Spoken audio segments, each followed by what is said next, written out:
Hey guys, so today was a little self-care day, so I decided to use this hair mask on my hair. It is a deep conditioning hair mask, so this one I only apply it like away from the scalp like this, and I only applied it right here like on these ends and then on the other side of my other ends too. So this one, you just keep it on for 20 minutes. It helps with the frizz and it helps so your hair could look shiny. So this mask helps repair damaged hair. So this is how my hair looked after. I was able to run my fingers through it.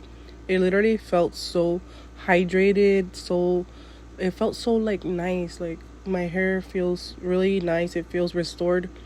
And it is a very good hair mask, you guys. If you guys are looking for something to help repair your damaged hair, or if you guys have a lot of frizz, definitely try this one out. This one is a really good hair mask, and I love the way that my hair feels. It feels very smooth, and I love the way that my hair looks. It looks very healthy, and yeah, make sure to click the link to try out the hair mask. You guys could order it through the link, and yeah.